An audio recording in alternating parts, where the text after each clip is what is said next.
साधारण भाव में समस्ते यह कथाटी को स्वीकार करती जे शिक्षार प्रक्रियाटीर क्षेत्र में प्रयासगत जावतीय गठनतार लाघव घटाइवाई एवं पिलामानंकु और एपरिक वयस्क मानंकु मध्य केतेक परिमाण रे एक उच्छ्वास भाव आनीदेवा सकाशे एक निर्दिष्ट धरणर अपेक्षाकृत अधिक हालुका अधिक सहज और अधिक मनोरंजक सामग्री मान आनी जोगाई देवार प्रयोजन रही।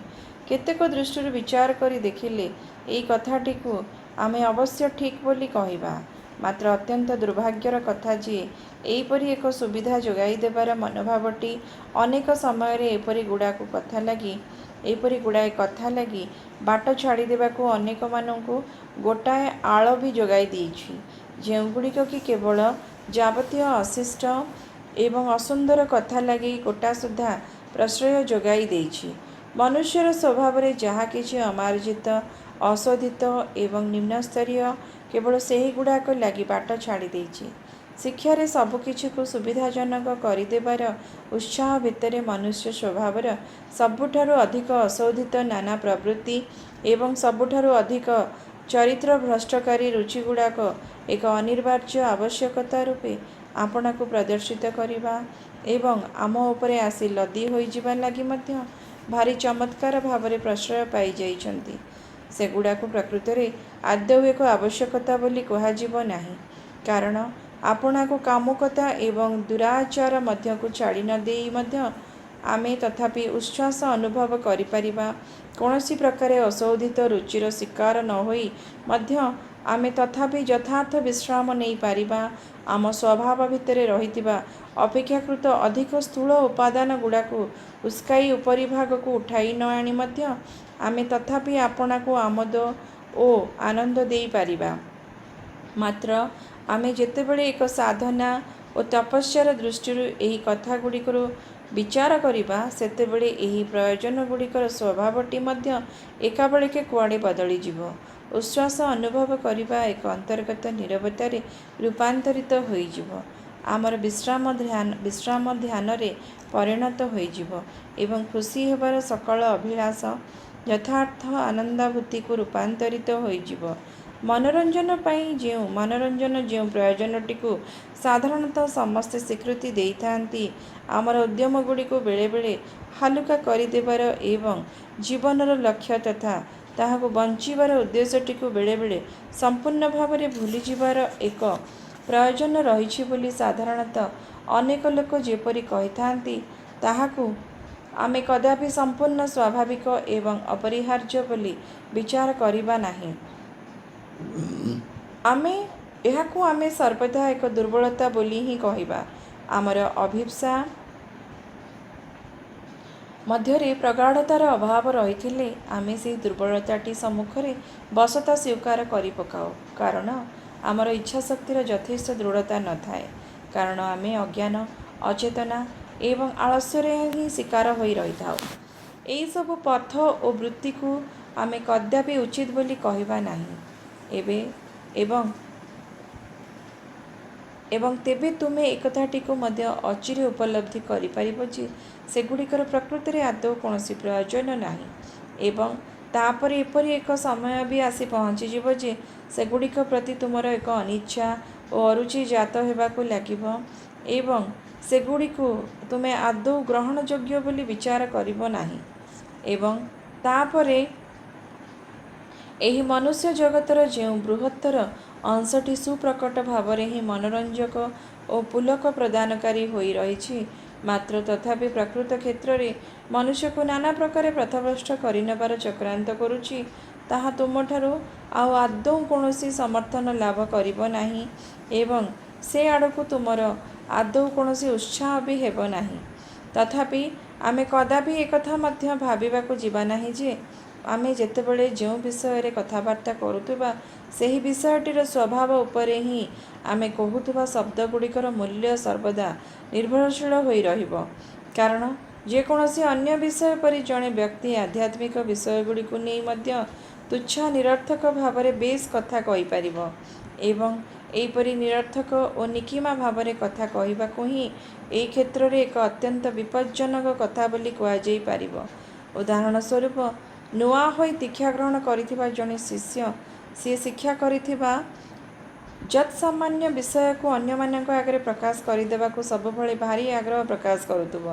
ମାତ୍ର ଆପଣାର ସାଧନା ପଥରେ ଅଧିକରୁ ଅଧିକ ଅଗ୍ରସର ହେବା ସଙ୍ଗେ ସଙ୍ଗେ ସିଏ ଅଧିକରୁ ଅଧିକ ପରିମାଣରେ ଅବଶ୍ୟ ଏକ ସଜ୍ଞାନତା ଲାଭ କରୁଥିବ ଯେ ସିଏ ପ୍ରକୃତିରେ ଖୁବ୍ ବେଶୀ ଅଧିକା କଥା ଜାଣିନାହିଁ ଏବଂ ଅନ୍ୟମାନଙ୍କୁ ଶିକ୍ଷା ଦେବା ଲାଗି ଚେଷ୍ଟା କରିବା ପୂର୍ବରୁ ତାକୁ ନିଜ ଜ୍ଞାନଟିର ଯଥାର୍ଥ ମୂଲ୍ୟ ବିଷୟରେ ପ୍ରକୃତରେ ଅତ୍ୟନ୍ତ ସୁନିଶ୍ଚିତ ହେବାକୁ ପଡ଼ିବ।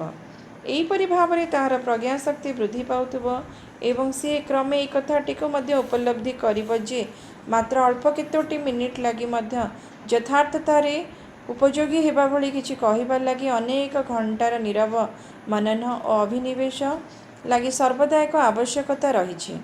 ପୁନଶ୍ଚ ଯେଉଁଠାରେ ଆମେ ଅନ୍ତର୍ଗତ ଜୀବନ ଏବଂ ଆଧ୍ୟାତ୍ମିକ ପ୍ରୟାସର ବିଚାର କରୁଥିବା ସେଠାରେ ବାକ୍ୟର ବ୍ୟବହାରକୁ ଆହୁରି ଅଧିକ ନିୟମର ନିୟନ୍ତ୍ରଣାଧୀନ କରି ରଖିବାକୁ ପଡ଼ିବ ଏବଂ ଏକାନ୍ତ ଅପରିହାର୍ଯ୍ୟ ନ ହେବା ପର୍ଯ୍ୟନ୍ତ ସେହି କ୍ଷେତ୍ରରେ ଆଦୌ କିଛି ନ କହିବା ହିଁ କର୍ତ୍ତବ୍ୟ ହୋଇ ରହିଥିବ।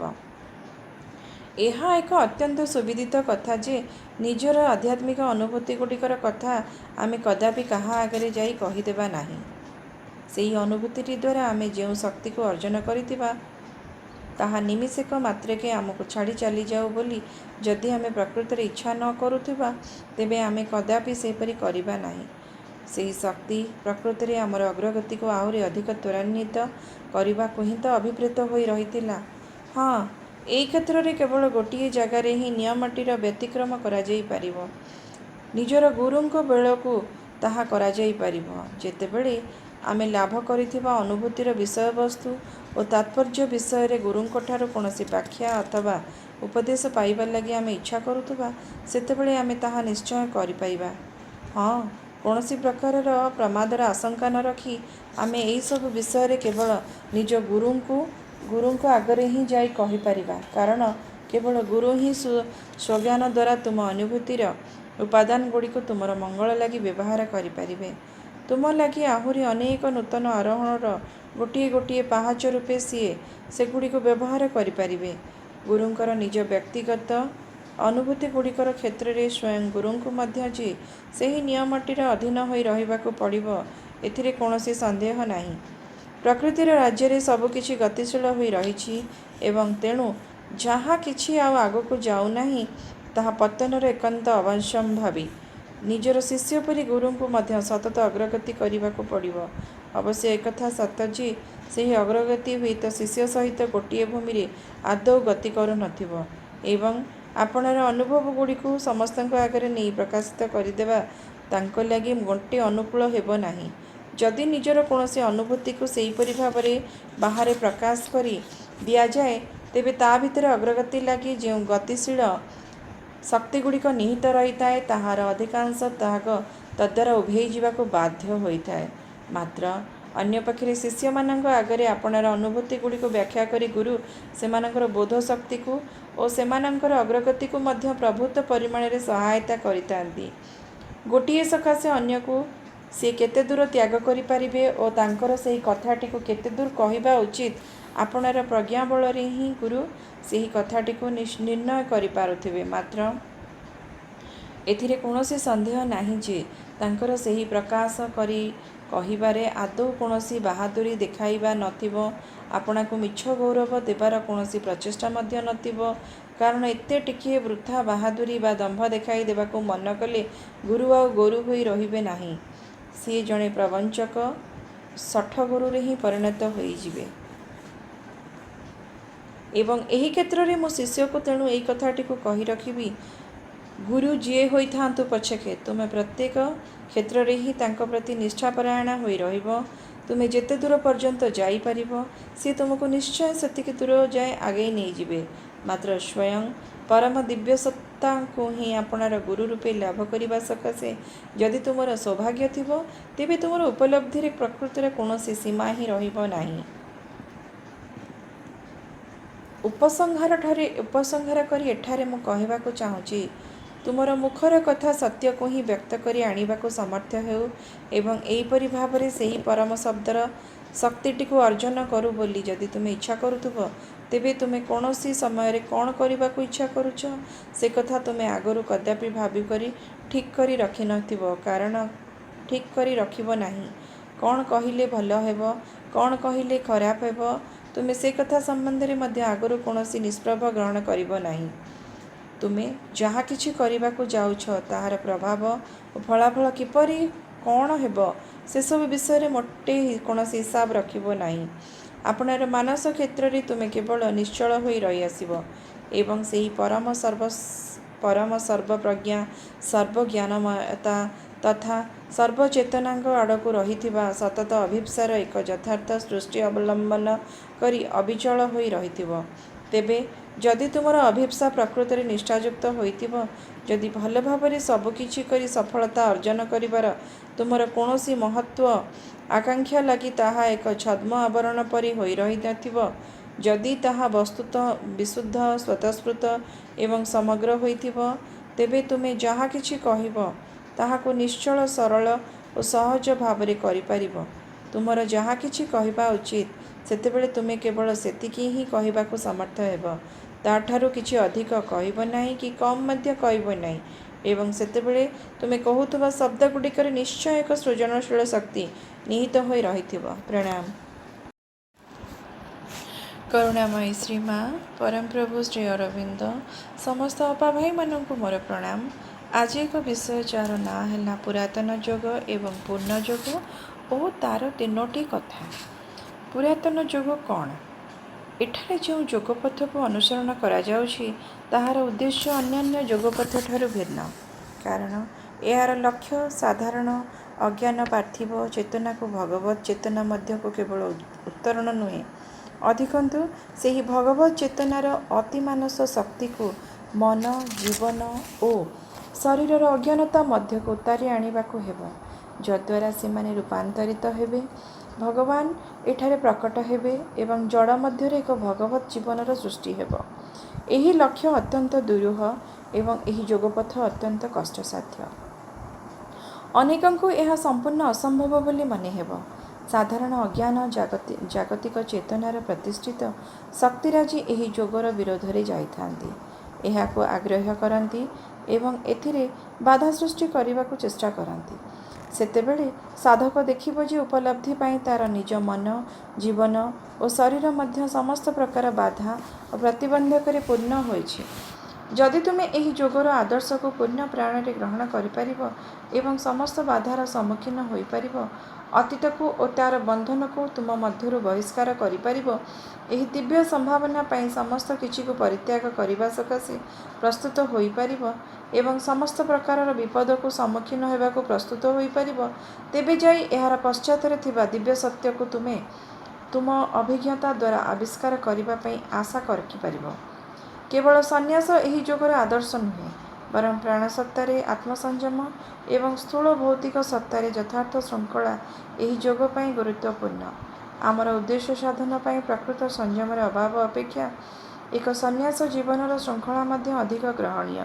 स्थूल विभाव उपरे कर्तृत्वर अर्थ प्रत्येक जिनिसर सयत्न और यथार्थ उपयोग एवं आत्मसंयम सहकारे सेमानक सहित व्यवहार, जोर करी चापी रखिबा एवं उशृंखल आसक्ति उभय एक ही पर्यायर अंतर्भुक्त।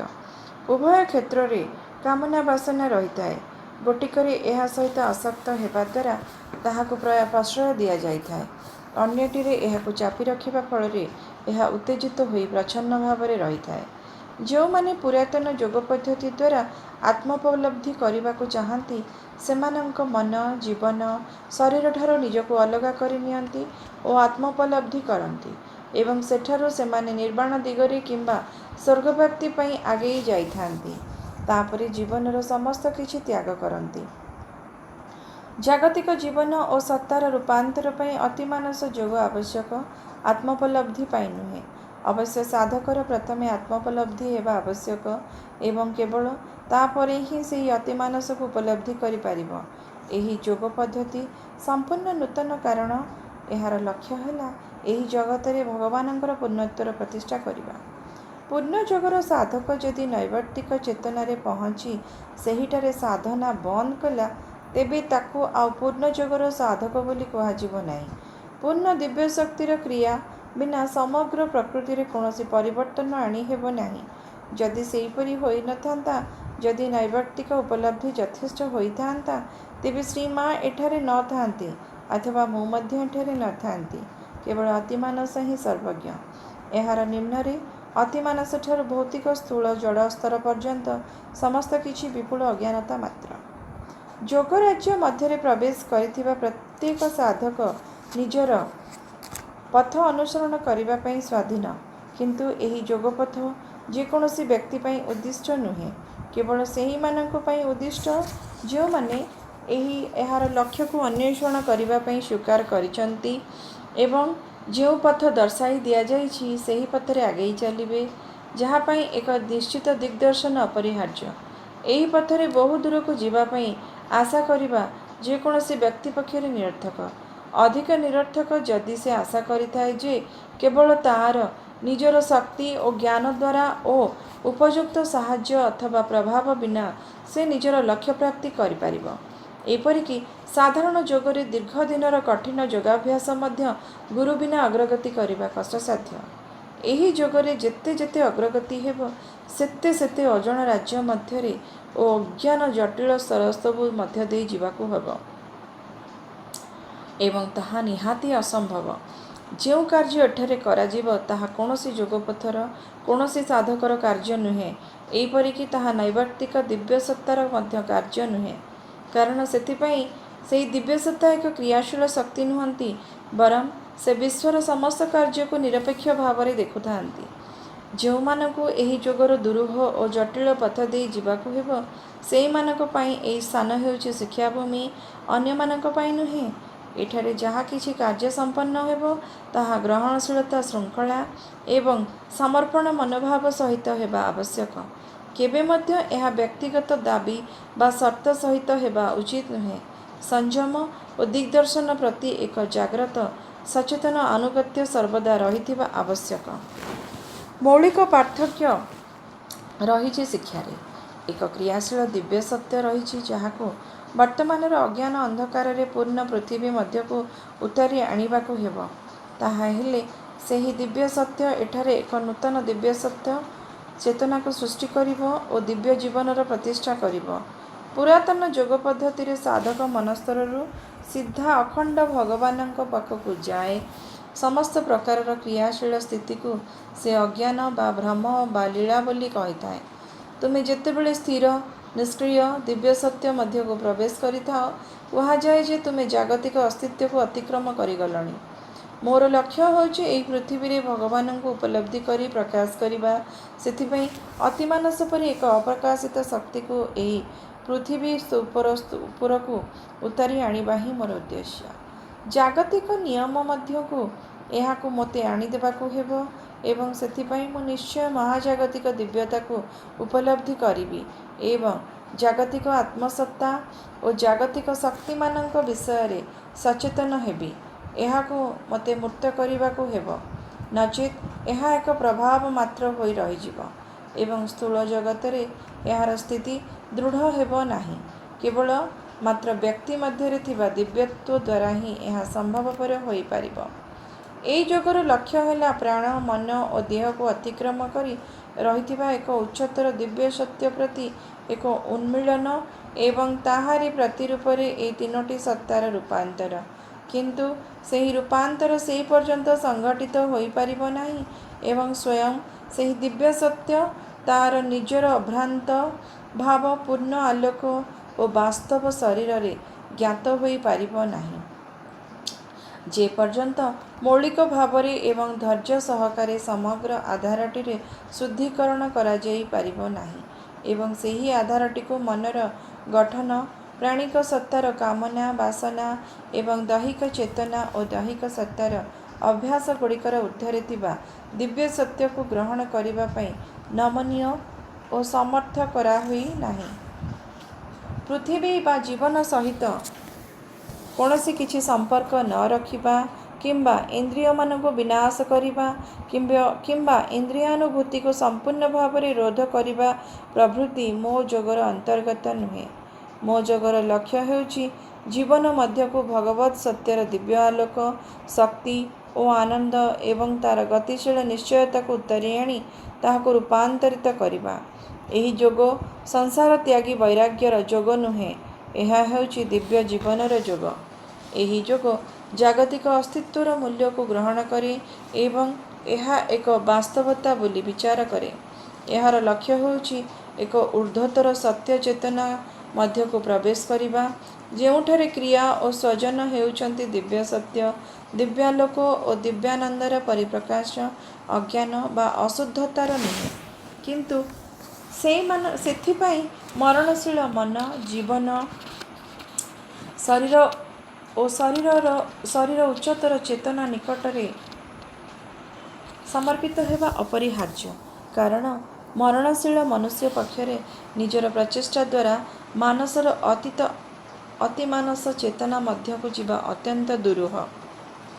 कारण अतिमानस चेतन संघटित हेउथबा समस्त क्रिया प्रक्रिया मानसिक नुहे, ताहा संपूर्ण भिन्न एक शक्ति। केवल सेई माने ही एई जोगरे प्रवेश करिबा उचित जो माने सेहीपरि एक परिवर्तन पई सम्यक प्रस्तुत होतिबे। जोग पुरातन जोग मानक मो जोग पुरातन जोग मानक सह तुलना कले नूतन। कारण संसार को और जीवन को त्याग करी स्वर्ग बा निर्वाण प्राप्ति मो जोगर लक्ष्य आदौ नुहे। मोर लक्ष्य होची जीवन और स्थितिर आमूल परिवर्तन। यह जोग साधना मध्य साधारण भाव में घटुवा एक घटना मात्र नुहे, यह एक स्पष्ट और केंद्रीय लक्ष्य। अन्य जोग साधन जदि किछि अवतरण करिथाए तेबे ताहा साधना पथरे घटना मात्र अथवा चेतनार उत्तरण फल घटी थाए। किंतु सेठारे मूल साधना है उत्तरण, एठारे उत्तरण ही प्रथम पदक्षेप, किंतु यह अवतरण पाई एक माध्यम मात्र। यही साधनार चिन्ह और मोहर हेउछि नूतन चेतनार अवतरण, जहाँकि साधनारे उत्तरणर क्रिया द्वारा लाभ करा जाई थाए। एहीपरिकी तंत्र साधनार और वैष्णव मतर चरम लक्ष्य है जीवनरू मुक्त हेबा, किंतु एही साधनार लक्ष्य है जीवनर दिव्य परिपूर्णता।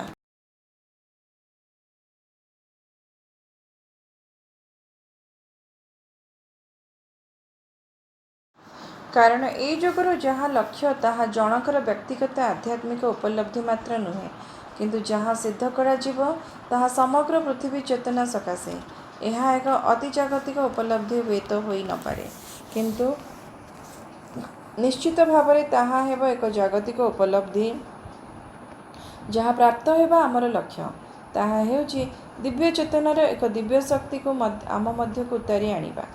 ताहा ए पर्यंत पार्थिव प्रकृति मध्यरे एपरिकी आध्यात्मिक जीवन रे मध्य प्रत्यक्ष भाव में सुसंहत बा सक्रिय हुई नाही। एबे मध्य सुशृंखलित और प्रत्यक्ष भाव में क्रियाशील हेबाको बाकी अछि।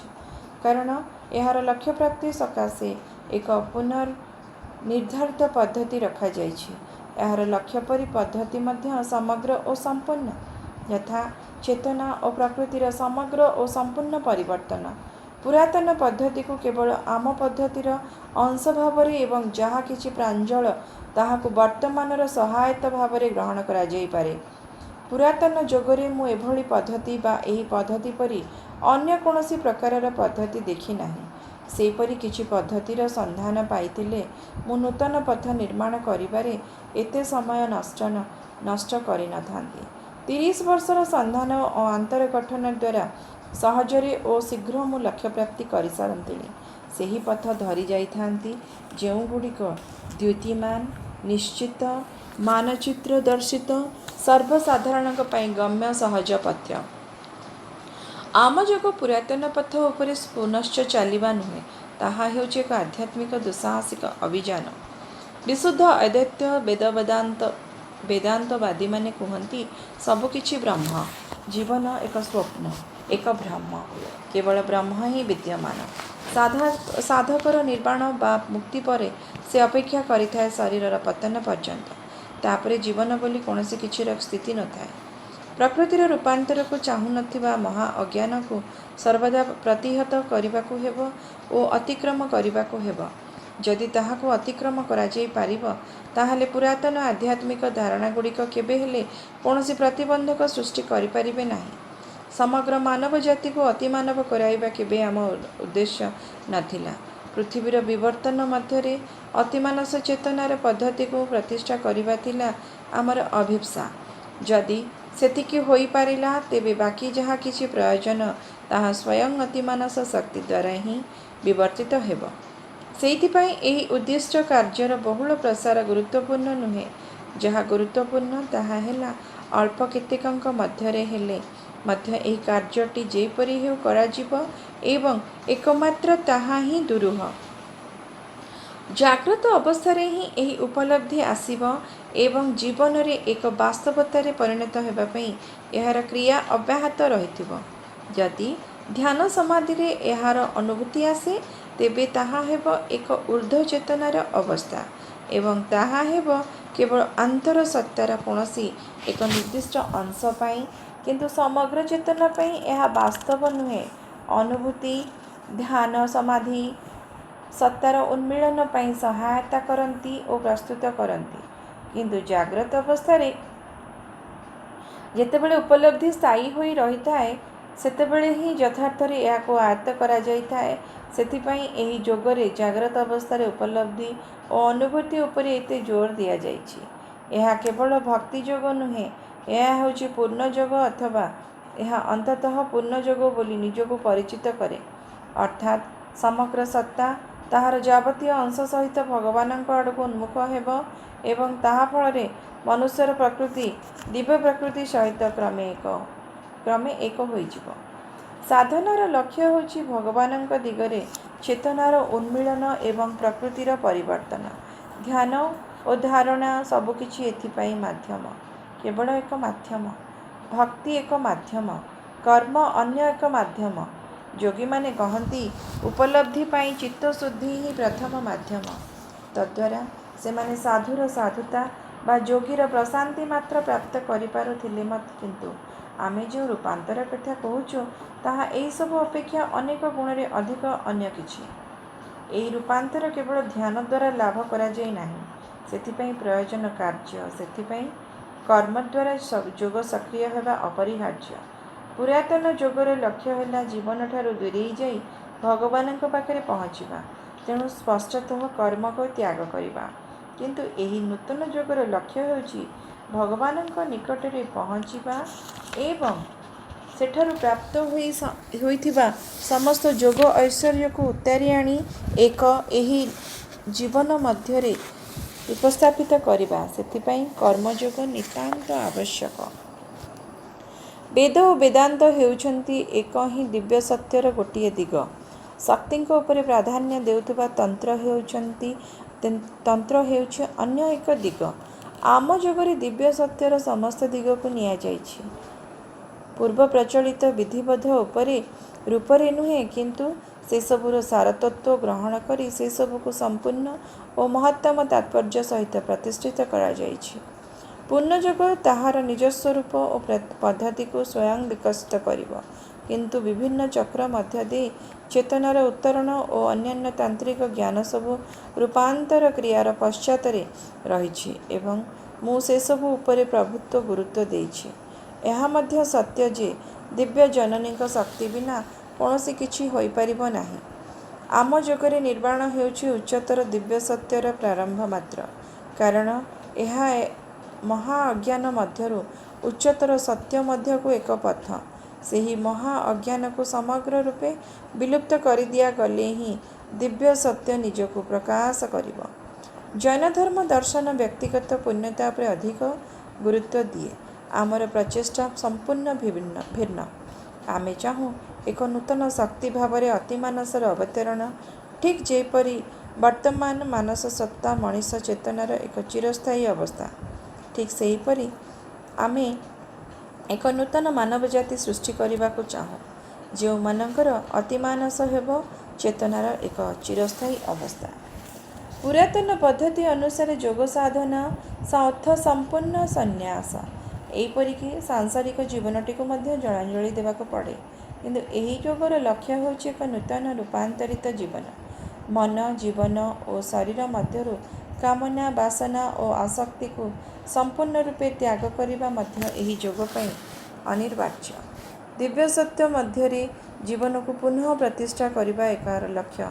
तेणु से ही उद्देश्य सिद्धि सकाशे आम भितर थिबा मन जीवन और शरीर मध्य थिबा समस्त किछि को आमूलचूल रूपांतर करी मानसोत्तर उच्चतर एक चेतना मध्य को विकसित करवा।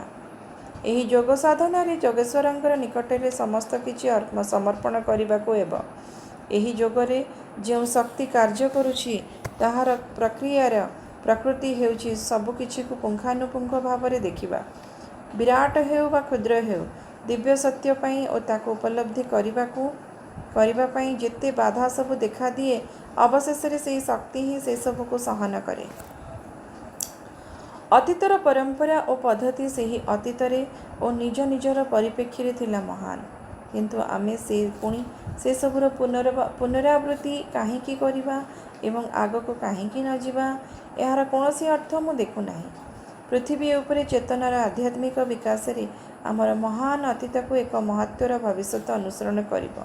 अन्य जोग पद्धति सबु एही जीवन को एक भ्रांति बा सेहीपरि किछि बोली सिद्धांत करिछंती, किंतु केवल अतिमानस जोग जीवन को मूल्य दिए भिन्न भाव में।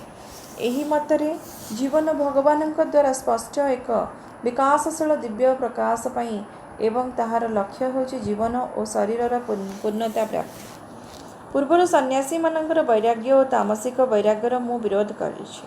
एही जोग पाई आसीथिबा व्यक्ति मानक सकाशे से सब को मु बारण करथिली, कारण आम जोगर लक्ष्य है जीवन मध्य को भगवान को अवतरण कराई आनिबा। तेणु मोर लक्ष्य सहित पुरातन जोग पद्धति आदौ संगति रखिपारु नाही। जोग द्वारा आमे निम्नरु बहु ऊर्ध्व को जाइपारू।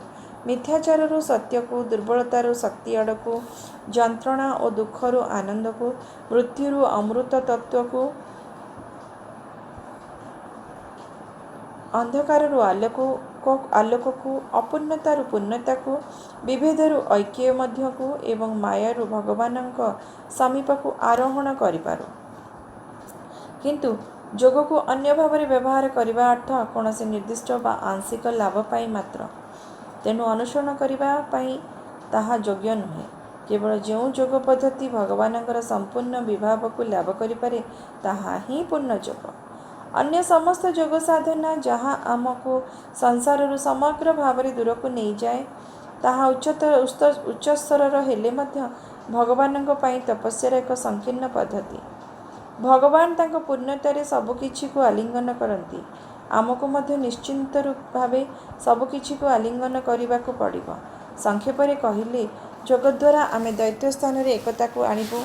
अहं भाव स्थान रे दिव्य चेतना को, अज्ञानता स्थान रे दिव्य ज्ञान को, दुर्बलता संग्राम और प्रचेष्टा स्थान रे आत्मतृष्ट दिव्य शक्ति को, जंत्रणा और भ्रांत सुख स्थान रे दिव्य आनंद को आनिपारिबो। जीशुख्रीष्टन भाषा रे एही पृथ्वी उपर को आमे स्वर्ग राज्य को अवतरण कराई पारिबा, किंबा आधुनिक भाषा रे कहिले एही धरापृष्ठ रे भगवान को उपलब्धि करिबा और अभिव्यक्ति करिबा।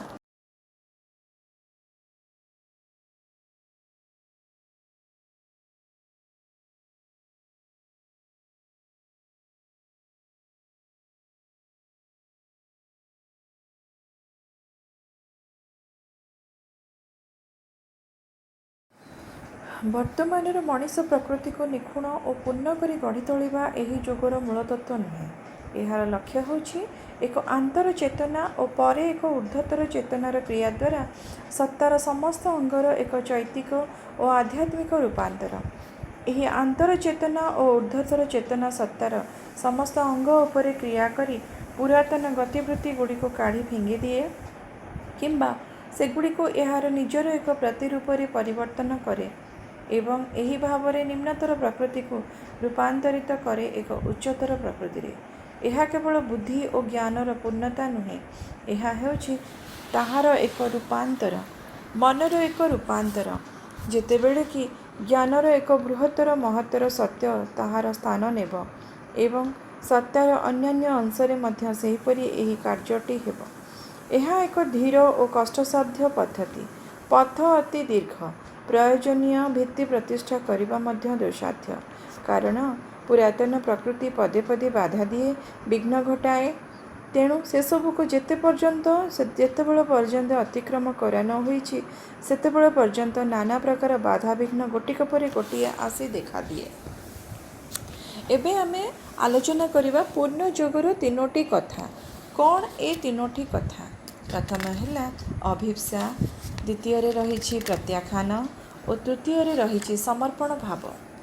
परम सत्य, परम मंगल और परम सुंदरर मूल उत्स जी भगवान तांको पाइबा लगी निज अंतर रे एक प्रबल आग्रह, एक व्याकुल आकुली एवं एक निरवच्छिन्न आशा को अभिप्सा कहुए एवं ସେହି सच्चिदानंद द्वारा निजर देह प्राण और मन को रूपांतरित करने तीव्र आकुली और प्रार्थना को मध्य अभिप्सा कहुजिब। किंतु एही अभिप्सा दीपटीए भली सर्वदा आम अंतर रे ऊर्ध्वशिख होई जलुथिबा उचित। ऊर्ध्वमुखी वासना को अभिप्सा कहुए, किंतु निम्नमुखी कामना और इच्छा लालसा प्रभृति अभिप्सा ठारू संपूर्ण पृथक। क्षुद्र क्षुद्र वस्तु पई आकांक्षा बा अहंकारी मनर उच्चाकांक्षा को मध्य अभिप्सा कहुए नाही। कामना और अभिप्सा मध्य जो पार्थक्य ताहा अंधार और आलुओ भितरे पार्थक्य भली। निज अंतरात्मा को आविष्कार करी तांकर निर्देश रे बंचिबा पई इच्छा, निजर मन को शुद्ध और स्वच्छ और उदार करिबा पई इच्छा, निज हृदय को गभीर संवेदनापूर्ण प्रेमपूर्ण और भक्ति रसाप्लुत करिबा पई करुणासिक्त करी रखिबा पई इच्छा, निज शरीर को सरल सहज सुस्थ शक्तिपूर्ण संयत कर्मक्षम और आलस्य मुक्त करी रखिबा पई इच्छा, यही सब इच्छा को मध्य अभिप्सा बा आस्पृहा कहुए। विश्वर सबु प्राणी मनुष्य और स्थावर सबुकिछि सहित आम मन और हृदयर अंतराल आमर जो चैत्य सत्ता रकायित अछंती ताकू पाइबा पई और तांको द्वारा अनुप्राणित हेबा पई इच्छा को मध्य अभिप्सा कहुजिब। किंतु गोटिए कथा मन रखिबाकू हेबो जे आमर अभिप्सा खूब तीव्र और निरवच्छिन्न हेबा उचित। किंतु ता बोली आमर अभिप्सा जेपरी आम प्राणर प्रवेगाचलित और अस्थिरता और व्यस्तता द्वारा आक्रांत न हुए। अभिप्सा को एकाग्र करने को जाई आमे जेपरी जीवनर वास्तव परिस्थिति को भूली न जाऊ। कौनसी प्रकार मुखरता बाचालता और चांचल्य मध्य जेपरी आम अभिप्सा को उद्भ्रांत करी न दिए। अभिप्सु मनीष जदि थरे एक ऊर्ध्वस्थ जीवन बंचिबा को चाहे, थरे जदि दिव्य जीवन चाहे जेपरी सेही उच्चतारू कौनसी मुहूर्त भी खसी पड़ा उचित नुहे। अभिप्सार एक अलिभा दीप सर्वदा उदय जलुथिबो किंबा हृदयर बेदी उपरे अभिप्सार यज्ञाग्नि को प्रति मुहूर्तर स्वाहा करी प्रज्वलित रखिबाकू हेबो। प्रत्याख्यान। जदि आमे दिव्य जीवनटीए बंचिबाकू चाहूँ, जदि आमे सत्य शिव सुंदर बा परमेश्वर सच्चिदानंद को उपलब्धि करने चाहूँ, जदि आमे क्षुद्र मानवीय जीवनर वृत्त भितर बाहरी जाऊ दिव्य मानव बा अति मानव हेबा पई अभिप्सा करूथाऊ, ताहाले तो आमर सर्वप्रधान कर्म हेबो जे आमर देह प्राण और मनर निम्न चेतना और प्रवृत्ति गुड़ी को आग दिव्य देह दिव्य प्राण और दिव्य मनर रूपांतरित करिबा। आम अंतर भितर आमर अहंकार चेर सुद्धा उपाड़ी ता स्थान आत्मा तरु बा चैतन्य को फूल फल समन्वित डालपत्र मिलाई स्वच्छंदरे विकसित होगाकू छाड़देबा। आमको एक कथा मन रखिबाकू हेबो जे आम भितरे दुईटा विपरीत कथा एक संगे रही पारिबो नाही। सत्य मिथ्या, पाप पुण्य, ज्ञान अज्ञान, गर्व विनय, विश्वास अविश्वास, सुंदर असुंदर और मंगल अमंगल किपरि भला आम भितर एका संगरे रहिबे आउ एका संगरे क्रियाशील हेबे। किंतु आश्चर्य कथा जे चारि भागरु तीनि भाग मनीष एइभଳି मिश्र जीवनटीए बंचंती और मरंती। किंतु दिव्य जीवन चाहूथुबा बा अति मानव हेबाकू चाहूथुबा मनीषर एही द्वैत व्यक्तित्व चलिबो नाही। तेणु दिव्य जीवनर विरोधी अनेक विषय आमको वर्जन बा प्रत्याख्यान करने पड़िबो एवं ता स्थान रे दिव्य जीवनर सहायक अनेक विषय आम भितर को आनिबाकू पड़िबो। आमर प्रथम प्रत्याख्यानर विषय है अहंकार और स्वार्थपरता, द्वितीयटी है मिथ्याचार और आत्मप्रवंचना, तृतीयटी है अबाध्यता और अनमनीयता, चतुर्थ है अविश्वास और संशय, ତା ସହିତ ଆମକୁ ଅହଙ୍କାର ସ୍ଥାନରେ ଚୈତ୍ୟକୁ, ମିଥ୍ୟା ସ୍ଥଳେ ସତ୍ୟକୁ, ଅଜ୍ଞାନ ସ୍ଥଳେ ଜ୍ଞାନକୁ, ଅବିଶ୍ୱାସ ସ୍ଥଳେ ବିଶ୍ୱାସକୁ ଓ ଅବାଧ୍ୟତା ସ୍ଥଳେ ବାଧ୍ୟତା ଓ ନମନୀୟତାରୁ ଅର୍ଜନ କରିବାକୁ ହେବ। ଆମକୁ ପ୍ରତ୍ୟାଖ୍ୟାନ କରିବାକୁ ହେବ ମନର ସଂକୀର୍ଣ୍ଣତା ଏବଂ ଅର୍ଜନ କରିବାକୁ ହେବ ଅସୀମ ଉଦାରତା। ଘୃଣା, ଈର୍ଷା, ଅସୂୟା, ମତ୍ତତା, ଗର୍ବ, ଔଦ୍ଧତ୍ୟ, ଇନ୍ଦ୍ରିୟ ଲାଳସା, କ୍ରୋଧ ଓ ଲୋଭ ଇତ୍ୟାଦି ନିମ୍ନ ପ୍ରକୃତିର ଯାବତୀୟ ଦୁର୍ଗୁଣକୁ ଆମ ପ୍ରକୃତିରୁ ପ୍ରତ୍ୟାଖ୍ୟାନ କରିବାକୁ ହେବ। ଆମର ପ୍ରାଣ ପ୍ରକୃତିରେ ବା ହୃଦୟରେ ଅବାଞ୍ଛନୀୟ ଅନେକ ପ୍ରବେଗ ଉଠେ ଏବଂ ଆମର ମନ ପ୍ରକୃତିରେ ଅନେକ ଅବାଞ୍ଛନୀୟ ଚିନ୍ତା ଓ ସଂକଳ୍ପ ଆସେ, ଯେଉଁଗୁଡ଼ିକ ଆମକୁ ସଚ୍ଚିଦାନନ୍ଦ ଈଶ୍ୱରଙ୍କଠାରୁ ଦୂରେଇ ନିଅନ୍ତି। ଆମର ଦୈନନ୍ଦିନ ଜୀବନରେ ଅନେକ ଅସଙ୍ଗତି ଦେଖାଦିଏ। ଆମର ମନ ଓ ହୃଦୟରେ ଅନେକ ବିକୃତ ଭାବ ତରଙ୍ଗ ଉଠେ, ଯାହାକି ଆମକୁ ପାପର ଅତଳ ଅନ୍ଧକାର ଗର୍ଭକୁ ଠେଲିଦିଏ। ଦିବ୍ୟ ଜୀବନ ଚାହୁଁଥିବା ବ୍ୟକ୍ତି ସର୍ବଦା ସବୁ ମୁହୂର୍ତ୍ତରେ ସତର୍କ ରହି ଏହି ସବୁ ବିକୃତ ଚିନ୍ତା ଓ ପ୍ରବେଗଗୁଡ଼ିକୁ ନିଜ ଭିତରୁ ଠେଲି ବାହାର କରିଦେବା ଉଚିତ, କିମ୍ବା ଈଶ୍ୱରଙ୍କ ପାଖେ ସେଗୁଡ଼ିକୁ ମନେ ମନେ ସମର୍ପଣ କରି ସେହି ନିମ୍ନ ପ୍ରକୃତିର ଆକ୍ରମଣରୁ ନିଜକୁ ରକ୍ଷା କରିବା ପାଇଁ ବ୍ୟାକୁଳ ପ୍ରାର୍ଥନା କରିବା ଉଚିତ। କିନ୍ତୁ କେବଳ ଦ୍ରଷ୍ଟା ପୁରୁଷ ଜାଗ୍ରତ ହେଲେ ଆମେ ଦିବ୍ୟ ଜୀବନଟିଏ ବଞ୍ଚିପାରିବା ନାହିଁ। ବିବେକ ଜାଗ୍ରତ ହେବା ଫଳରେ ଆମେ ନିଜକୁ ଦେଖିଲୁ, ନିଜ ପ୍ରକୃତିର ଭଲମନ୍ଦ ବୁଝିଲୁ, କିନ୍ତୁ ନିଜକୁ ସତ୍କାର୍ଯ୍ୟ ଓ ଚିନ୍ତାରେ ପ୍ରବର୍ତ୍ତାଇବା ପାଇଁ ବା ପ୍ରରୋଚିତ କରିବା ପାଇଁ ଦ୍ରଷ୍ଟା ପୁରୁଷର କିଛି ଭୂମିକା ନଥାଏ। ସେହିପରି ମଧ୍ୟ ନିଜକୁ ଅସତ୍ କର୍ମରୁ ବା ଅସତ୍ ଚିନ୍ତାରୁ ନିବୃତ୍ତ କରିବା ପାଇଁ ଦ୍ରଷ୍ଟା ପୁରୁଷ କିଛି ଭୂମିକା ନଥାଏ। ସେଥିପାଇଁ ଦିବ୍ୟ ଜୀବନ ଚାହୁଁଥିବା ସାଧକ ତାର ମନ ଭିତରେ ଆଉ ଗୋଟିଏ ସତ୍ତା ବା ବ୍ୟକ୍ତିତ୍ୱକୁ ଜାଗ୍ରତ କରିବାକୁ ପଡ଼ିବ। ସେହି ସତ୍ତା ବା ବ୍ୟକ୍ତିତ୍ୱ ହେଲେ ଅନୁମନ୍ତା ପୁରୁଷ। ଆମ ବିବେକୀ ମନର ସର୍ବଶ୍ରେଷ୍ଠ କ୍ଷମତାର ଏ ଅଧିକାରୀ। ଆମ ଭିତରେ ଅନୁମନ୍ତା ପୁରୁଷ ଜାଗ୍ରତ ହେଲେ ସେ ସର୍ବଦା ଆମକୁ ଜଗି ରହିବେ। ସତ୍କର୍ମ କରିବା ପାଇଁ ସେ ଆମକୁ ପ୍ରବର୍ତ୍ତାଇବେ। ସଦ୍ଭାବନା କରିବା ପାଇଁ ସେ ଆମକୁ ଅନୁପ୍ରେରଣା ଦେବେ। ଅସତ୍କର୍ମ ଓ ଅସତ୍ ଚିନ୍ତା ଭାବନାରୁ ସେ ମଧ୍ୟ ଆମକୁ ନାଲି ଆଖି ଦେଖାଇ ନିବର୍ତ୍ତାଇବେ। ମୋଟ ଉପରେ ଏହି ଅନୁମନ୍ତା ପୁରୁଷ ଆମ ଭିତରେ ଜାଗ୍ରତ ଥାଇ ଆମକୁ ହଁ ଓ ନା କହିଥାନ୍ତି। ତାଙ୍କର ଅନୁମତି ଓ ଆଦେଶ ନଥାଇ ସାଧକ କୌଣସି କର୍ମ ବା ଚିନ୍ତାରେ ପ୍ରବୃତ୍ତ ହୋଇପାରେ ନାହିଁ କି ନିବୃତ୍ତ ମଧ୍ୟ ହୋଇପାରେ ନାହିଁ। ବର୍ତ୍ତମାନ ସାଧକ ଲାଗି ପ୍ରତ୍ୟାଖ୍ୟାନ କର୍ମଟି କଠିନ ହୁଏ ନାହିଁ। ନିମ୍ନ ପ୍ରକୃତିକୁ ପ୍ରତ୍ୟାଖ୍ୟାନ କରିବା ସଙ୍ଗେ ସଙ୍ଗେ ଆମ ଭିତରେ ଉଚ୍ଚ ପ୍ରକୃତିକୁ ଆବାହନ କରିବା ଲାଗି ଏକ ସମୁଚିତ ଗ୍ରହଣ ଯୋଗ୍ୟତା ଆସେ ଏବଂ କ୍ରମଶଃ ଦିବ୍ୟ ଭାବନା, ପ୍ରେରଣା ଓ ପ୍ରରୋଚନା ପ୍ରଚୋଦନାଦି ଆମ ଭିତରେ ଜାଗ୍ରତ ହୁଅନ୍ତି। ସତତା, ଶୁଦ୍ଧତା, ଉଦାରତା, ସୁକୁମାରତା, ପ୍ରେମ, କରୁଣାଦି ସହିତ ମଧ୍ୟ ଆମ ଅନ୍ତର ସାହସ, ଧୈର୍ଯ୍ୟ, ସ୍ଥୈର୍ଯ୍ୟ, ତିତିକ୍ଷା ଓ ତ୍ୟାଗ, ସେବାଦି ଦିବ୍ୟ ଭାବନାରେ ପୂର୍ଣ୍ଣ ହୁଏ। ସର୍ବଶେଷରେ ଆମ ଭିତରେ ରହିଛି ଯେଉଁ ଅନମନୀୟ, ସ୍ୱାର୍ଥପର, କ୍ଷୁଦ୍ରଚେତା ଅହଙ୍କାର, ସେହି ଅହଙ୍କାର ବିଶ୍ୱ ପ୍ରତି ପ୍ରେମ ଓ କରୁଣା ଭାବରେ ଓ ପରମେଶ୍ୱରଙ୍କ ପ୍ରତି ଭକ୍ତି ଓ ସମର୍ପଣରେ ବିଗଳିତ ହେଉ ହେଉ କ୍ରମଶଃ ଲୋପ ପାଇଯାଏ। ସର୍ବଶେଷରେ ହେଲା ସମର୍ପଣ। ଶେଷ ସର୍ତ୍ତଟି ହେଉଛି ଈଶ୍ୱରଙ୍କର ନିକଟରେ ଆତ୍ମସମର୍ପଣ ଓ ତୁମର ସବୁକିଛି ସମର୍ପଣ। ଶ୍ରୀ ଅରବିନ୍ଦ ତାଙ୍କର ମା ପୁସ୍ତକରେ ଲେଖିଛନ୍ତି, ଯେଉଁ ମହାନ କାର୍ଯ୍ୟଟି ଓ ଯେଉଁ ଦୁରୂହ କାର୍ଯ୍ୟଟି ଆମ୍ଭମାନଙ୍କର ସାଧନାର ଲକ୍ଷ୍ୟ, ତାହା କେବଳ ଦୁଇଟି ଶକ୍ତିର ସଂଯୋଗରେ ସମ୍ପନ୍ନ ହୋଇପାରେ। ଗୋଟିଏ ହେଲା ନିମ୍ନରୁ ଆବାହନ କରେ ଯେଉଁ ସ୍ଥିର ଅପ୍ରତିହତ ଅଭିପ୍ସା, ଆଉ ଅନ୍ୟଟି ହେଲା ଉପରୁ ଉତ୍ତର ଦିଏ ଯେଉଁ ପରମ ଭାଗବତ କରୁଣା।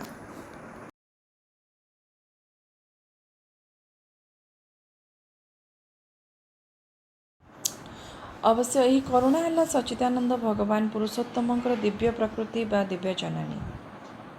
ଅଭିପ୍ସୁ ଓ ପ୍ରାର୍ଥନାଶୀଳ ମଣିଷର ଆହ୍ୱାନ ଶୁଣି ତା ପ୍ରତି କରୁଣାରେ ବିଗଳିତ ହୋଇ ତା ଉପରେ ତାଙ୍କର କୃପାବାରି ବୃଷ୍ଟି କରନ୍ତି ଯେଉଁ ପରମେଶ୍ୱରୀ, ସେ ହିଁ ଶ୍ରୀ ଅରବିନ୍ଦଙ୍କର ଦିବ୍ୟ ଜନନୀ। ଏହି ଦିବ୍ୟ ଜନନୀଙ୍କ ପାଖରେ ହିଁ ଦିବ୍ୟ ଜୀବନର ସାଧକ ନିଜର ସବୁକିଛି ଓ ନିଜକୁ ସମ୍ପୂର୍ଣ୍ଣ ଭାବେ ସମର୍ପଣ କରିଥାଏ। ଶ୍ରୀ ଅରବିନ୍ଦ ପରମେଶ୍ୱରଙ୍କର ଶକ୍ତି ସମ୍ବନ୍ଧେ କୁହନ୍ତି, ଏକମାତ୍ର ଜ୍ୟୋତି ଓ ସତ୍ୟର ବିଧାନକୁ ଆଶ୍ରୟ କରି ଉଚ୍ଚତମ ଶକ୍ତି ଅବତରଣ କରେ ଅଭିପ୍ସୁ ମଣିଷର ହୃଦୟକୁ ଓ ପୃଥିବୀକୁ। ଆଉ ଏକମାତ୍ର ଅତିମାନସର ପରମାଶକ୍ତି ହିଁ ଉପରୁ ଅବତରଣ କଲେ ନିମ୍ନରେ ଅପ୍ରକଟ ଥିବା ସେହି ଅତିମାନସ ଶକ୍ତି ପ୍ରକଟ ହୁଏ ଏବଂ ସ୍ଥୂଳ ପ୍ରକୃତି ଉପରେ ଅପ୍ରତିହତ କର୍ତ୍ତୃତ୍ୱ ସ୍ଥାପନ କରି ତାହାର ସକଳ ବାଧାକୁ ନିର୍ମୂଳ କରିପାରେ। ଏଠାରେ ମନେ ରଖିବାର ଅଛି ଯେ ଶ୍ରୀ ଅରବିନ୍ଦଙ୍କ ମତରେ ସଚ୍ଚିଦାନନ୍ଦ ପରମେଶ୍ୱରଙ୍କର ପରମା ଅତିମାନସ ଶକ୍ତି ସ୍ୱରୂପିଣୀ ଭଗବତୀ ମା ହିଁ ପରମେଶ୍ୱରଙ୍କ ଅଭିପ୍ରେତ ଏହି ସୃଷ୍ଟି ଗଠନ କରୁଛନ୍ତି ଓ ଏହାକୁ କ୍ରମବିକାଶ ମାର୍ଗରେ ପରିଚାଳିତ କରୁଛନ୍ତି। ସେ ମା ହେଉଛନ୍ତି ପରମ ପୁରୁଷଙ୍କର ସୃଷ୍ଟିକାରିଣୀ ଶକ୍ତି ଓ ପରମ ପ୍ରକୃତି ଦେବୀ। ତାଙ୍କରି ପାଖରେ ହିଁ ସାଧକକୁ ଆତ୍ମସମର୍ପଣ କରିବାକୁ ହୁଏ, କାରଣ ସେହି ଆଦ୍ୟାଶକ୍ତି ହିଁ ବିଭିନ୍ନ ରୂପ ଓ ଗୁଣ ଧାରଣ କରି ଅଭିପ୍ସୁ ମଣିଷକୁ ଦିବ୍ୟ ଜୀବନ ବଞ୍ଚିବାକୁ ସାହାଯ୍ୟ କରନ୍ତି। ସେହି ଆଦ୍ୟା ଦିବ୍ୟ ଜନନୀଙ୍କର ଶ୍ରେଷ୍ଠତମ ଶକ୍ତି, ଗୁଣ ଓ ରୂପ ହେଉଛନ୍ତି ଅତିମାନସ ଶକ୍ତି ଧାରିଣୀ, ଅତିମାନସ ଚେତନା ସ୍ୱରୂପିଣୀ ଓ ଅତିମାନସ ଆଲୋକ ପ୍ରଦାୟିନୀ ପରମା ଦେବୀ। ସେହି ଅତିମାନସର ଦେବୀ ହିଁ କ୍ରମବିକାଶ ମାର୍ଗରେ ମନୁଷ୍ୟକୁ ଦିବ୍ୟ ମାନବ ବା ଅତିମାନବରେ ପରିଣତ କରିବା ପାଇଁ ଓ ଏହି ଧୂଳିମାଟିର ରୋଗମୃତ୍ୟୁ ଶୋକ ଜର୍ଜରିତ ଅଜ୍ଞାନ ପୃଥିବୀକୁ ଆନନ୍ଦ ଓ ଆଲୋକର ସ୍ୱର୍ଗରେ ରୂପାନ୍ତରିତ କରିବେ। ଅତଏବ ଏହି ଦିବ୍ୟ ଜନନୀ ହିଁ ସାଧକର ଇଷ୍ଟ ଗୁରୁ ଓ ଭଗବାନ। ତାଙ୍କରି ପାଖେ ସମ୍ପୂର୍ଣ୍ଣ ଆତ୍ମସମର୍ପଣ କରିବାକୁ ହେବ। କିନ୍ତୁ ଏହି ସମର୍ପଣ କିପରି ହେବ? ପୂର୍ଣ୍ଣ ସମର୍ପଣର ଭାବ ଓ ଭାଷା ହେଲା ମା। ମୁଁ ମୋର ସବୁ ଅଧିକାର ଛାଡ଼ିଦେଲି, ମୋର ସବୁକିଛି ଓ ମୁଁ ସମ୍ପୂର୍ଣ୍ଣ ରୂପେ ତୁମର। ବର୍ତ୍ତମାନ ମୁଁ ତୁମ ହାତରେ ଯନ୍ତ୍ର ସ୍ୱରୂପ। ମୋତେ ନେଇ ତୁମେ ଯାହା କରୁଛ କର, କିମ୍ବା ହେ କରୁଣାମୟୀ ଜନନୀ, ମୁଁ ମୋର ଏହି କ୍ଷୁଦ୍ର ପାର୍ଥିବ ଜୀବନକୁ ତୁମ ପାଦତଳେ ସମର୍ପି ଦେଲି। ତୁମେ ଏହାକୁ ଦିବ୍ୟ ଜୀବନରେ ପରିଣତ କର। ସେଥିପାଇଁ ତୁମେ ମୋତେ ଯାହା କରୁଛ କର, ଯେମିତି କରୁଛ କର। ମୁଁ ତୁମ ପାଦତଳେ ମୋର ମୁତ୍ୱକୁ ସମର୍ପି ଦେଲି। ଏଣିକି ତୁମର ଯାହା ଇଚ୍ଛା କର। ସେହି ଭାଗବତୀ ଶକ୍ତି ପାଖରେ ଐକାନ୍ତିକ ସମଗ୍ର ଓ ସମର୍ପଣ ସମ୍ପୂର୍ଣ୍ଣ ଆବଶ୍ୟକ। ଦେହ, ପ୍ରାଣ ଓ ମନ ସବୁକୁ ତାଙ୍କ ପାଖେ ଉତ୍ସର୍ଗ କରିଦେବା ଉଚିତ। କେବଳ ଚୈତ୍ୟସତ୍ତା ସମର୍ପିତ ହୋଇଥିବ, କିନ୍ତୁ ଦେହ, ପ୍ରାଣ ଓ ମନ ତାଙ୍କ ବାଟରେ ତାଙ୍କ ବୃତ୍ତି ଧରି ଚାଲୁଥିବେ, ସେ କଥା ହୋଇପାରିବ ନାହିଁ। ଶ୍ରୀ ଅରବିନ୍ଦଙ୍କ ଭାଷାରେ ଆଧାରର କୌଣସି ଅଂଶରେ, ଏପରିକି ଅତି ସ୍ଥୂଳ ଅଂଶରେ ବି ଯାହା କୁଣ୍ଠାଗ୍ରସ୍ତ, ଯାହା ସଂଶୟପୂର୍ଣ୍ଣ, ବିମିଶ୍ରିତ ବା ଯାହା ପ୍ରବଞ୍ଚନାର ଅନ୍ତରାଳରେ ନିଜକୁ ଲୁଚାଇ ରଖିଥାଏ ବା ବିଦ୍ରୋହ ଅଥବା ଅସ୍ୱୀକାର କରିଥାଏ, ସେ ସମସ୍ତଙ୍କୁ ନିଃଶେଷରେ ସମର୍ପଣ କରିବାକୁ ହେବ। ଏବଂ ଏକଥା ସତ ଯେ ତୁମେ ସମର୍ପଣ ପଛରେ କୌଣସି ଦାବୀ ବା ସର୍ତ୍ତ ରହିବ ନାହିଁ। ତୁମେ ଦିବ୍ୟଶକ୍ତିଙ୍କ ନିକଟରେ ସବୁ ସମର୍ପଣ କରିଦେଇ ଦେଲ ବୋଲି ଯେ ତୁମର ଆଶା ପୂରଣ କରିବାକୁ ବାଧ୍ୟ ବା ବିନିମୟରେ ତୁମର ଦାବୀ ମଞ୍ଜୁର କରିବାକୁ ବାଧ୍ୟ, ଏପରି କଥା ଚଳିବ ନାହିଁ। ସମର୍ପଣ ହେବ ସମ୍ପୂର୍ଣ୍ଣ ନିଷ୍କାମ, କିନ୍ତୁ ବିନୀତ ଓ ପ୍ରାର୍ଥନାମୟ, ଆକୁତିମୟ ଓ ଶାନ୍ତ। ଶ୍ରୀ ଅରବିନ୍ଦ କୁହନ୍ତି, ଏପରି ଭାବିବ ନାହିଁ ଯେ ସତ୍ୟ ଓ ମିଥ୍ୟା, ଆଲୋକ ଓ ଅନ୍ଧକାର, ଆତ୍ମଦାନ ଓ ସ୍ୱାର୍ଥପରତା ଉଭୟକୁ ଭଗବାନଙ୍କ ନିମିତ୍ତ ନିବେଦିତ ମନ୍ଦିର ମଧ୍ୟରେ ଏକସଙ୍ଗେ ବାସ କରିବାକୁ ଦିଆଯାଏ। ଆଉ ଗୋଟିଏ କଥା, ସମର୍ପଣ ନାମରେ ଏକ ତାମସିକ ଆଳସ୍ୟପୂର୍ଣ୍ଣ ନିଶ୍ଚେଷ୍ଟତା ଆଦୌ ସ୍ମରଣୀୟ ନୁହେଁ। କେବେ ବି ଭାବିବା ଉଚିତ ନୁହେଁ ଯେ ଭଗବତୀ ଶକ୍ତି ଆମ ପାଇଁ ଆତ୍ମସମର୍ପଣ କରିଦେବେ ଏବଂ ଆମେ ଚୁପଚାପ ବସିଥିବା ବା ଆମ ମନ ଇଚ୍ଛା ଯାହା ତାହା କରୁଥିବା। ଶ୍ରୀ ଅରବିନ୍ଦ କହନ୍ତି, ପ୍ରତି ମୁହୂର୍ତ୍ତରେ ତୁମେ ସ୍ୱାଧୀନ। ଯେ ପର୍ଯ୍ୟନ୍ତ ତୁମର ଦେହ, ପ୍ରାଣ, ମନର ସ୍ଥାୟୀ ରୂପାନ୍ତର ନ ଘଟିଛି, ସେ ପର୍ଯ୍ୟନ୍ତ ତୁମେ ପ୍ରତିପଦରେ ଇଚ୍ଛାନୁସାରେ ଭଗବାନଙ୍କୁ ଅସ୍ୱୀକାର କରିପାର, ପ୍ରତ୍ୟାଖ୍ୟାନ ମଧ୍ୟ କରିପାର। ତୁମର ଆତ୍ମଦାନକୁ ପ୍ରତ୍ୟାହାର ମଧ୍ୟ କରିପାର। ଅବଶ୍ୟ ତୁମେ ଯଦି ଆଧ୍ୟାତ୍ମିକ ବିଫଳତା ଭୋଗ କରିବାକୁ ପ୍ରସ୍ତୁତ ଥାଅ, ତୁମର ସମର୍ପଣ ହେବା ଉଚିତ ସ୍ୱତଃସ୍ଫୂର୍ତ୍ତ ଓ ସ୍ୱେଚ୍ଛାକୃତ। ଏହି ସମର୍ପଣ ହେବ ଏକ ଜୀବନ୍ତ ସତ୍ତାର, ଜଡ଼ ପୁତ୍ତଳିକା ବା ଅସହାୟର ଯନ୍ତ୍ରର ନୁହେଁ। ଏକ ନିଶ୍ଚେଷ୍ଟ ତାମସିକତାକୁ ଅଧିକାଂଶ ସମୟରେ ଯଥାର୍ଥ ସମର୍ପଣ ବୋଲି ଭ୍ରମ ଧାରଣା କରାଯାଏ। ଏହିପରି ସମର୍ପଣ କରୁଥିବା ଲୋକ ଅଜ୍ଞାନ ଓ ଅଦିବ୍ୟ ଅପଶକ୍ତିମାନଙ୍କ ହାତରେ କ୍ରୀଡ଼ା ପୁତ୍ତଳିକା ହୋଇ ଅଶେଷ ଦୁଃଖ ଭୋଗ କରେ। ପ୍ରକୃତ ସମର୍ପଣ ହେଲା ପ୍ରେମର ଓ ଭକ୍ତିର। ସେବାପରାୟଣ ସେବକଙ୍କର ପ୍ରଭୁଙ୍କ ପ୍ରତି ଯେଉଁ ଆବେଗପ୍ଲୁତ ଆନୁଗତ୍ୟ, ସତ୍ୟ ଜ୍ଞାନଦୀପ୍ତ ଶିଷ୍ୟର ଗୁରୁଙ୍କ ନିକଟରେ ବିନୀତ ସଚେତନ ଆନୁଗତ୍ୟ, ଏହା ହିଁ ଯଥାର୍ଥ ସମର୍ପଣ ଭାବ। ଶ୍ରୀକୃଷ୍ଣଗତ ପ୍ରାଣା ଗୋପୀମାନଙ୍କର ବା ମହାଭାବମୟୀ ଶ୍ରୀ ରାଧାରାଣୀଙ୍କର ପରମ ପ୍ରେମିକ ଶ୍ରୀକୃଷ୍ଣଙ୍କ ପାଖରେ ଯେଉଁ ସର୍ବତ୍ୟାଗୀ ପ୍ରେମାକୁଳ ଆତ୍ମସମର୍ପଣ, ତାହା ହିଁ ଯଥାର୍ଥ ଦିବ୍ୟ ଆତ୍ମସମର୍ପଣ। ଏହି ସମର୍ପଣ ଭିତ୍ତିରେ ହିଁ ଶ୍ରୀ ଅରବିନ୍ଦଙ୍କ ପୂର୍ଣ୍ଣ ଯୋଗର ସାଧନା ପ୍ରତିଷ୍ଠିତ। ଏହି ପୂର୍ଣ୍ଣ ଆତ୍ମସମର୍ପଣ ଦିବ୍ୟଜନନୀଙ୍କ ପାଖରେ ଏହା ହିଁ ଶ୍ରୀ ଅରବିନ୍ଦ ପ୍ରଦର୍ଶିତ ସୂର୍ଯ୍ୟାଲୋକିତ ପଥ। ଏହି ସମର୍ପଣ ଫଳରେ ଅନେକ କଠିନ ପ୍ରଶ୍ନର ଉତ୍ତର ସହଜରେ ମିଳିଯାଏ, ଅନେକ ଜଟିଳ ସମସ୍ୟାର ମଧ୍ୟ ମୀମାଂସା ହୋଇଯାଏ। ଗୋଟିଏ କଥା ଭୁଲିଗଲେ ଚଳିବ ନାହିଁ ଯେ ତୁମ ଆଡ଼ୁ ଊର୍ଦ୍ଧ୍ୱକୁ ଉଠିବା ପାଇଁ ଅଭିପ୍ସା ଓ ଉଦ୍ୟମ ରହିଲେ ଯାଇ ଊର୍ଦ୍ଧ୍ୱରୁ ଭାଗବତୀ ଶକ୍ତିଙ୍କର କରୁଣା ତୁମ ପାଖକୁ ଓହ୍ଲାଇ ଆସିବ ଏବଂ ତୁମକୁ ମଧ୍ୟ ଊର୍ଦ୍ଧ୍ୱକୁ ଉଠାଇ ନେବ। ତା ନହେଲେ ଭଗବାନଙ୍କ ଏକତରଫା ତାଙ୍କ ଆଡ଼ୁ କିଛି କରନ୍ତି ନାହିଁ। କାରଣ ସେ ମନୁଷ୍ୟକୁ ସ୍ୱାଧୀନତା ଦେଇଛନ୍ତି, ବାଛି ନେବାର ସ୍ୱାଧୀନତା ମଧ୍ୟ ଦେଇଛନ୍ତି। ଈଶ୍ୱର କାହା ଉପରେ କିଛି ଲଦି ଦିଅନ୍ତି ନାହିଁ। ଈଶ୍ୱରଙ୍କ କୃପା ଅବଶ୍ୟ ଅହେତୁକୀ। ମଣିଷର ସାଧନା ଉପରେ ତାଙ୍କର କୃପା ନିର୍ଭର କରେ ନାହିଁ। ଜଣେ କେତେ ବର୍ଷ ଧରି କି କଠିନ ତପସ୍ୟା ସବୁ କରିଛି, ବା ଜଣେ କେତେ ବଡ଼ ଯୋଗ ସାଧନା କରି ସିଦ୍ଧି ହୋଇଛି, ବା ଜଣେ କେତେ ଦାନ ଧର୍ମ କରିଛି ବା ତୀର୍ଥ ଭ୍ରମଣ କରିଛି, ତା ଉପରେ ଯେ ଭଗବାନଙ୍କର କୃପା ଅବଶ୍ୟ ବର୍ଷା ହେବ ତାର କିଛି ମାନେ ନାହିଁ। କିନ୍ତୁ ଜଣେ ଯଦି ନିଜକୁ ସହଜ ସରଳ ଶିଶୁ ମନ ନେଇ ନିଜକୁ ଓ ନିଜର ସବୁକିଛିକୁ ସେହି ପରମାଶକ୍ତି ନିକଟରେ ସମ୍ପୂର୍ଣ୍ଣ ନିବେଦନ କରିଦିଏ, ତେବେ ତାଙ୍କର କୃପା ନିଶ୍ଚୟ ତାହା ଉପରେ ବୃଷ୍ଟି ହେବ ଏବଂ ଜଗନ୍ମାତା ତାଙ୍କର ଅତିମାନସ ଶକ୍ତି ଦ୍ୱାରା ତାହାର ପ୍ରକୃତିକୁ ଦିବ୍ୟ ଭାବରେ ରୂପାନ୍ତରିତ କରିଦେବେ। ବସ୍ତୁତଃ ମା ଭଗବତୀଙ୍କର ସ୍ନେହ, ପ୍ରେମ, କରୁଣାର ମେଘ ଆମ ଉପରେ ସର୍ବଦା ବୃଷ୍ଟି ହେଉଛି। କିନ୍ତୁ ଆମେ ଯଦି ଅଯୋଗ୍ୟ ହେଉ ବା ଆମେ ଯଦି ସେହି କୃପାବୃଷ୍ଟିକୁ ଧରି ରଖିବାକୁ ନିଜ ଆଧାରକୁ ପ୍ରସ୍ତୁତ ନ କରୁ, ତେବେ ତାଙ୍କର କୃପା ଅନ୍ୟ ଆଡ଼େ ବହିଯିବ। କିନ୍ତୁ ତଥାପି ଶ୍ରୀ ଅରବିନ୍ଦ କୁହନ୍ତି, ତୁମେ ଦିବ୍ୟ ଜୀବନ ପାଇଁ ତୀବ୍ର ଅଭିପ୍ସା କର, ଅଦିବ୍ୟ ପ୍ରକୃତିର ତାଡ଼ନା ଓ ପ୍ରରୋଚନାକୁ ପ୍ରତ୍ୟାଖ୍ୟାନ କର, ଭଗବତୀ ଜନନୀଙ୍କ କୃପା ଉପରେ ଅଖଣ୍ଡ ବିଶ୍ୱାସ ରଖ ଓ ତାଙ୍କ ପାଖରେ ନିଜକୁ ସମ୍ପୂର୍ଣ୍ଣ ଭାବେ ଓ ସମଗ୍ର ଭାବେ ସମର୍ପଣ କର। ସବୁକିଛି ଠିକ୍ ହୋଇଯିବ। ଭଗବତୀ ଜନନୀ ତୁମକୁ ନିଶ୍ଚୟ ଦିବ୍ୟ ଜୀବନ ପ୍ରଦାନ କରିବେ। କାରଣ ତାଙ୍କର କୃପା ବ୍ୟତୀତ ଆମର କୌଣସି ଚେଷ୍ଟା ସାଧନା ଆପଣା ଆଡ଼ୁ ସାମାନ୍ୟ ଅଂଶରେ ବି ସଫଳ ହେବ ନାହିଁ। ପ୍ରଣାମ ମା।